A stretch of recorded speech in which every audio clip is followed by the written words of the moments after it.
I'm just joking. Come on. I just here to have some fun. Come on. Okay. I'm sorry. I came in late. The second gentleman with the baseball hat. I didn't catch what you do. Thanks, man. Online mixing and mastering. I know it's a brand new field. Everyone's still used to sending your Pro Tools sessions and your Logic sessions to us, but most people are recording and creating amazing music in their basements nowadays. With a simple Mac computer nowadays, you can run what we used to run in the studio 10 years ago. So we're taking all those online projects, bringing them into a real control room where it's leveled, you get 40 hertz and 40 kilohertz of a perfect listening environment. We're taking those songs are great. Most people record great artists at home, but if you want your stuff mixed and mastered, put up to Red Book standard, get that stuff on iTunes, Rhapsody, and give it that. We're in a compression loudness battle these days. You gotta be louder than anyone else. So we're basically taking your stuff online, trying to get the new website, evosoundproduction.com, evosoundproduction.com. You can go there, send us your stuff. So we're basically a production company, mostly on the internet, if that clarifies a little bit. Now, just because you have the mic, would you suggest people to send their music to you already done? What if somebody said to you, well, look, we have some music, we completed it, but we may need a few pieces added on here and there. Do you guys do that too as well? Yeah, we have a really good group of different session players. You know, through the years, I haven't been doing it as long as a lot of these people have, and I've been learning a lot from them, especially Darcie. But we have a lot of good session players, and that's part of me as a producer and engineer, the fun of it, getting a project, people sending me their stuff and saying, well, you know what, I know this, say the last project is a heavy metal band, for It Does Me White, you know, no kick and snare. That's what you need in the heavy metal music. So I said, look, we need to go in there and either digitally replace a drummer dog or get a session player to do the drums, but I know as an engineer that's what you need. So a lot of the times we get people who send us their stuff, and it's very connected. We do a lot of Skype and chat. People see where I am in the studio working on their stuff. So between me and my team, it's a very collaborative thing of really just enhancing that song. You know, at the end of the day, we're all musicians and songwriters, and at one point or another, and that's why we love music. So it's more of sending us stuff. We'll tell you kind of where we think it needs to go and what it's lacking, and try and find you the cheapest way to do it nowadays. You know, you can do a lot of this stuff online. And most session players now aren't renting out studios, they're recording it at home in their own little place. And it's making those connections between the people that send me their stuff and being the middleman and doing the mixing and mastering for them right there. It's all about the ears, and it's all about the song at the end of the day, what you need to do. Now, what about if somebody said, well, you know, they're looking for a fast turnaround time or something like that? What would be like a realistic fast turnaround time? Because, you know, we're in an age where everybody wants it now. Well, instant gratification generation. Yeah. No, it depends. Yes. Yeah, it depends on the song, it depends on the project. We can do quick turnarounds. At the end of the day, it's kind of a shortcut and a cheap out if you compress something a lot and make it louder. I wouldn't like to go at it. I honestly would give someone an honest, realistic figure and say, I really want to get the most out of this, this is what you need to do. But like I said, having everyone now their own little home recording setups and home studios, it's a lot easier if one drummer / bass player, whatever the session player is, if they're too booked up for the month, we're connected by the World Wide Web. We're connected through a nice little server where you can send me your OMF file that has everything in it. So there can be done stuff, quick turnaround. It happens a lot, but every project differs. My job is just to make sure that I'm going to get the best quality out of what you've recorded for yourself and be honest with you and get you to that point. You can't make all turds smell great, but you can get some really great mixes out of some guys' home studios. I like that analogy, man. Anybody else have any questions or anything? Don't be shy, ladies and gentlemen. No questions off ground. Sure. I'm just curious that anyone can try to answer. Does anyone really have a conceptual idea of what artist development actually is? I know we throw it around a lot and whatnot, but I don't just wonder if anyone had any thought on exactly what it is or what it actually entails. I can tell you one thing. The only thing I can say, well, I can say a lot on that, but one thing I will say is that it's missing. There's no artist development in companies anymore. Everything is all quick. So, go ahead, Darcie. Yeah, I mean, it depends on what you're talking about, because artists now, there used to be like what he's talking about, artists used to work with labels to shape their sound, shape their image, shape their product. Everything about them was a collaborative effort with the artist development, the management, the artists themselves, the whole team. Now, it's more of like a joint venture situation where artists need to come with their own, ready to go, almost like their own business entity to be able to connect with a major label and get the support that they need. So you have to work with your management. So artist development still does need to happen though, at some point. It's just where in the food chain it's happening. So now artists are expected to get their own pictures, their own YouTube videos, their own product, their own CDs, have sales already in the bank, cross-promotional, radio promotion, all of this now lies on the artist.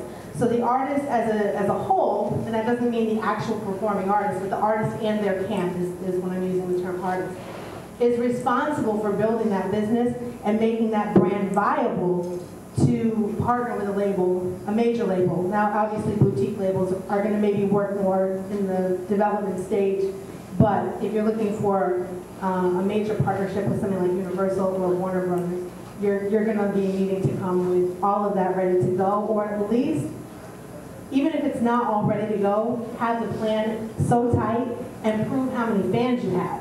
Like, you may have nothing done, but you have an executable plan and customers that you can prove, whether it's through YouTube hits or Facebook fans or whatever the customer proof is, and a lot of dollars that go into that as well. So it kind of depends on what you're looking to do. As I said earlier, I'm an escapee from a major label. And if you want to use the analogy of a runaway slave, I'm kind of like Louis Hayden, in that I ran away but then built a hideout in my basement. In terms of artist development, that I can honestly say that when I was with the label, it soured me to the music industry to the extent that I was exclusively working with young artists. It's funny because when everybody says Massachusetts, everybody from Massachusetts supposedly is from Boston. But there's this whole scene called the South Coast that people forget about. They forget about Cape Cod. Yes, there really are people of color on Cape Cod. They forget about New Bedford. Yes, that's, by the way, where the runaway slaves really went to before they went to Boston. They forget about Fall River. They forget about Westport. They forget about Providence. That whole string of days, the South Coast. And historically, that part of the South Coast was also part of the northern end of the Chitlin Circuit, which people also don't seem to talk about. But all the blues players who were not playing in Boston were playing in Mashpee, and were playing in Falmouth, and were playing in New Bedford before, as part of their tour where they would also play Mississippi and Georgia. But with that in mind, you also had a whole lot of young R&B artists, a lot of what you could call generally culture music artists, the Cape Verdean styles of music, a lot of the Haitian styles of music and so forth in these areas. And you had a lot of young artists trying to come up with this and trying to figure out, all right, but how do I get from point A to point B? And it became a matter of talent packaging and trying to mentor a group of young artists about, this is how you package yourself. This is how you put your story together. Again, the case in point, it's the teacher in me, I come with visual aids. The group Alados. This band actually came together in 2009, but we didn't go out and play until 2011 because it took 2 years to do the artist development. Everybody talks about instant gratification. You can't rush it. Anybody ever try to make stew in a microwave oven? Pretty nasty sounding, right? Think of grandma's, beef stew or chicken stew recipe, and I'm not going to slow cook it, I'm just going to stick it in the microwave and it'll be done in 10 minutes. Well, yeah, it'll be done all right. it's the same kind of thing. You cannot rush an art form. It has to meld together. It has to percolate, and you can't just push artists together. You can't say, okay, here's a producer, here's a singer, here's a this, great, let's do it. Okay, here's an image, let's push it all together. You have to actually take your time to build these things up, and as Darcie was saying, build your brand. That's part of building your brand, because you can throw something together, go out there, and people are like, wow, that really sucked. And you now just completely destroyed your career because you were doing it in a hurry. So then it becomes a matter of reinventing yourself. So in terms of artist development, it's true, this used to be part of the function of a label. And again, speak to history, 1950s, there was something in New York City called the Brill Building, which was like, best you could say, is a department store for artists. You had songwriters and publishers, you had producers, you had recording studios, you had record labels, and you had radio promoters, all under one roof. So an artist could go in, find a song. Once they found the song, find a producer. When they found a producer, make the arrangement. Go in, do the recording session. Take it, shout out to one of the labels would buy it, and then go right to the radio promoters and get it right on the radio. That actually was the model for Motown. When people say, oh, Motown was based on the Ford plant, no, it was based on the Brill Building. It was based on Berry Gordy going and hanging out in New York City and watching how Jackie Wilson's records were being made. Anybody here know who Jackie Wilson is? Yeah. Oh, good, okay, good. Again, teachering me. I'll say these things to like kids in their 20s and they're looking at me like, huh? Who? Nearly cried when I found students who didn't know who Richard Pryor was. But anyway, artist development. It's a very important thing. It's broken away from the labels, but there are ways to do it. There are possibilities to do it. And somebody mentioned before the boutique label. The concept of the boutique label, in particular, Liberation Music, when we were looking at the boutique label. Oh, by the way, I guess, Michelle, does this mean you resigned? Because you were promotion director for Liberation Music, but you didn't say anything in your intro. I didn't know you. Oh, okay. Yep. I was like, wow. She didn't even mention our name. Anyway. Oh, I'm sorry. Am I fighting on? Anyway.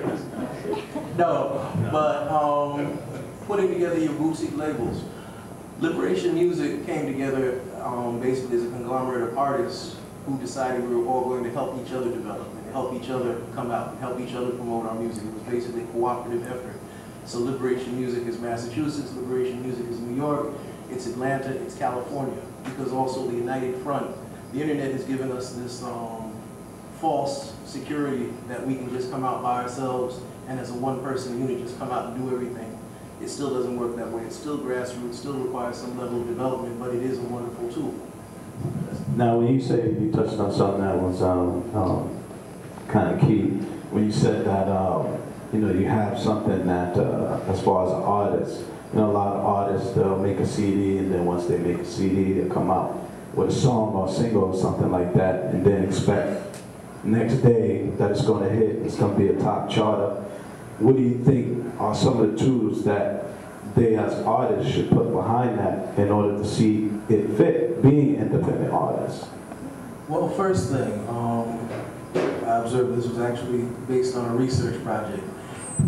You can, that's why. Okay, you can no longer come out with just a single. You have to have an arsenal of at least 3 songs if you're going to come out. The days of just coming out with a single and hitting are long gone. You need to have basically a 1, 2, 3 punch. So that's the first thing. The second thing is that it is still grassroots. Again, people think, okay, I'm going to throw it up on MySpace or Reverb Nation or SoundCloud, and I'm going to post it on my Facebook page, and all of a sudden it's going to be a hit. No, it's still very much the grassroots. Every artist who is coming out needs to have their own blog, for example.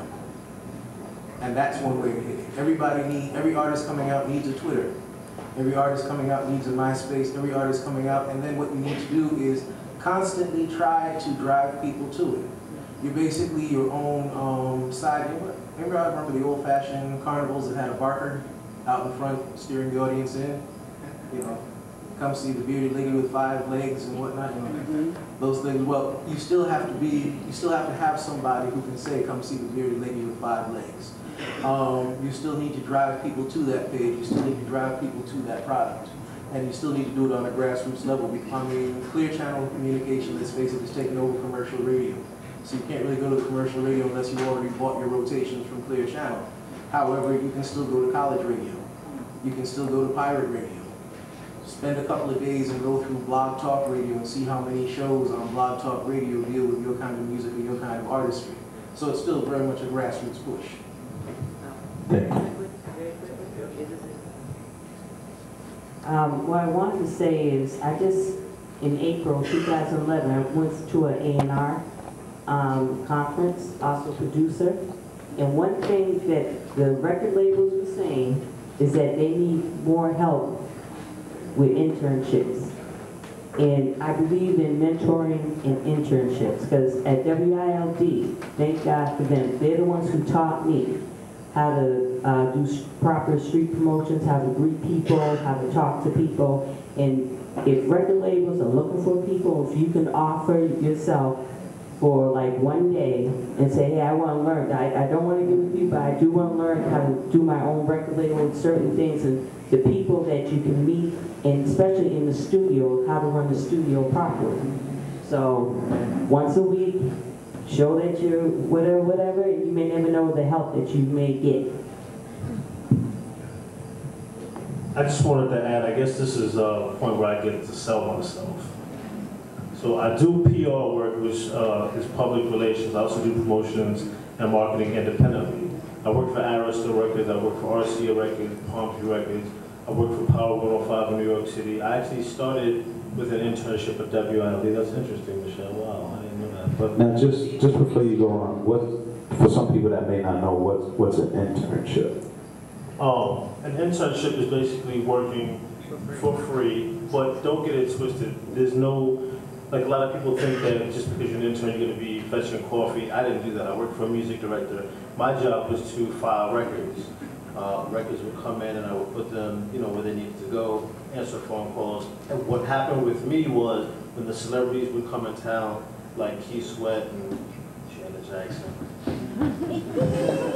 instead of hovering around the celebrities, with the exception of the Janet Jackson situation, which I did, I would go meet with the promotion people, and there was a promotion director that came through with TLC back in '94. Her name was Kim Ferguson, and she basically mentored me and said, hey, I don't feel like coming up to Boston every weekend.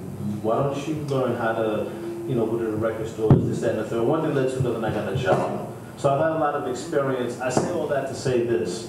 In this day and age where the record labels pretty much, if they even exist, I live in New York City, and I know what the BMG building is, but, I don't see that same promotion effect that I did, say, back in the 90s. To independent artists, I would say, and I'm not just saying this to sell myself, partially, you should get a PR person to assist in getting your product to where you can't get it. Because see, there's the internet, there's Facebook, there's this, that, and the third. But a good PR person, like the person that's wearing this very obnoxious, flashy t-shirt,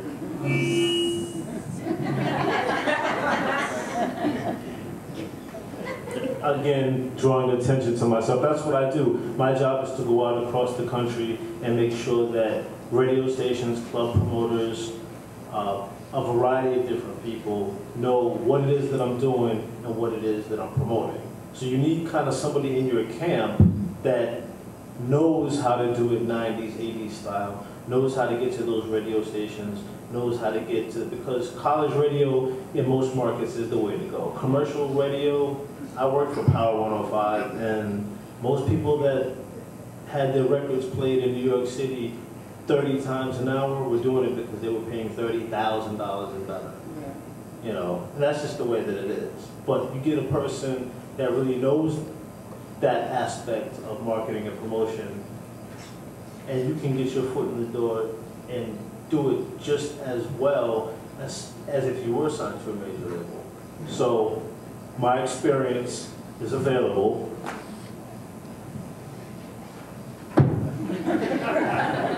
No, I'm a comedian, but in all seriousness, one of the things I want to say about being in Tastemakers is that James Lewis, well, please, let's give him a hand.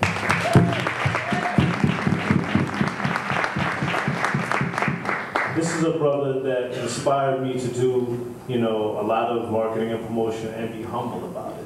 A lot of people in the industry, in the 90s, I mean, the egos were outstanding. James was not one of those people, always very welcoming and humble and approachable. And I always respected that and wanted to follow his lead. So, I just want to give him props. It wasn't for him, a lot of those things would be here. But the point that I'm trying to make is that it's all about networking. I think those of us that are sitting on the right and to the left of me can agree that they got to where they got and they did what they did and they had their experiences and their best career moves, not necessarily because of the knowledge that they gained. I went to school for journalism in Boston. I thought I wanted to write for the newspaper. And I ended up going on the road with TLC and forgot all about writing for the Herald at the Times or anybody else. You know what I mean? So it's all about networking. We're all here today. Exchange those business cards. Like, that's really important. You don't know who's sitting next to you in this room.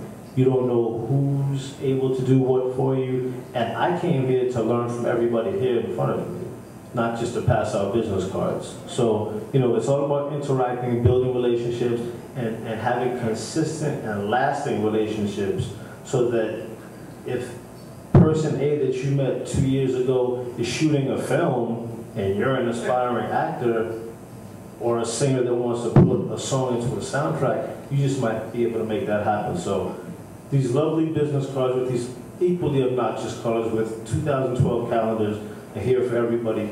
But I know several of the people on the panel with me, and I know that they are not only knowledgeable people, but they're definitely approachable people. So use the opportunity that you have tonight. You've come out in this freezing, cold, central Connecticut weather. Make it happen. Shake some hands and meet some people. There's some beautiful people in this audience. I've had the pleasure of meeting several people in here that I feel blessed to have been able to meet. And so I welcome you. I invite you to do the same thing that I did. And the shirt is not for sale. That's all right. We already got plans to get that from you, so. Okay.